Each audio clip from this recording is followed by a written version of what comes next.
বিসমিল্লাহির রহমানির রহিম। প্রিয় সাংবাদিক ভাইরা, প্রিয় নেতৃবৃন্দ, প্রিয় বাগমারাবাসী, সবার প্রতি রইল আমার সংগ্রামী সালাম। আসসালামু আলাইকুম।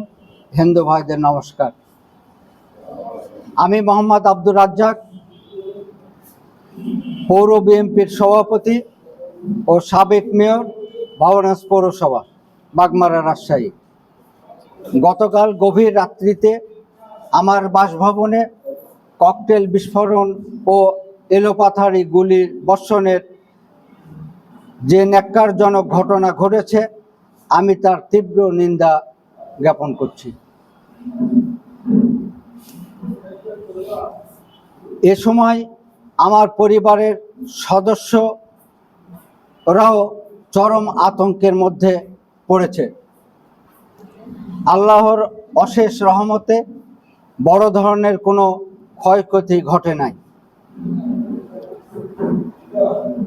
আমাদের দৃঢ় অভিযোগ, এই হামলার পেছনে আওয়ামী লীগের সন্ত্রাসী এবং দুষ্কৃতিকারী জড়িত থাকতে পারে।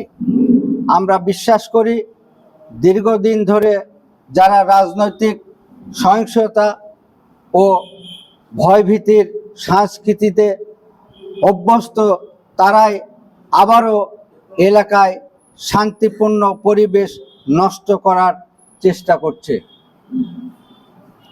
তবে আমরা চাই একটি নিরপেক্ষ ও বিশ্বাসযোগ্য তদন্তের মাধ্যমে প্রকৃত সত্য জাতির সামনে তুলে ধরা হোক এবং প্রকৃত অপরাধীদের আইনের আওতায় আনা হোক। আমি প্রশাসনের কাছে জোর দাবি জানাচ্ছি, এই ঘটনাকে কোনোভাবেই হালকাভাবে নেওয়া যাবে না। দ্রুত তদন্ত করে জড়িতদের শনাক্ত করুন, গ্রেপ্তার করুন এবং দৃষ্টান্তমূলক শাস্তি নিশ্চিত করুন। অপরাধী যেই হোক, তার রাজনৈতিক পরিচয় নয়, অপরাধী যেন বিচারের বিষয় হয়। আমি বাগমারার সর্বস্তরের জনগণ, বিএনপি এবং অঙ্গ সহযোগী সংগঠনের নেতৃবৃন্দের প্রতি আহ্বান জানাচ্ছি, আপনারা ধৈর্য ধরুন, শান্ত থাকুন এবং আইন নিজের হাতে তুলে নেবেন না। আমরা আইনের শাসনে বিশ্বাস করি এবং ন্যায় বিচার চাই। আমি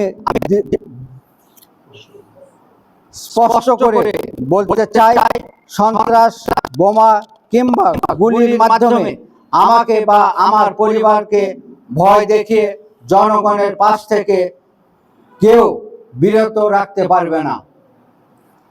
আমি অতীতেও জনগণের পাশে ছিলাম, আজও আছি, ইনশাল্লাহ ভবিষ্যতেও থাকব। পরিশেষে আমি বাগমারাবাসীর দোয়া, সহযোগিতা ও সমর্থন কামনা করছি। পাশাপাশি সরকার সকলের সংশ্লিষ্ট সংস্থা ও আইন শৃঙ্খলা রক্ষাকারী বাহিনীর প্রতি আহ্বান জানাচ্ছি, এই ঘটনার সুষ্ঠু তদন্ত করে দোষীদের আইনের আওতায় আনার ন্যায় বিচার নিশ্চিত করুন।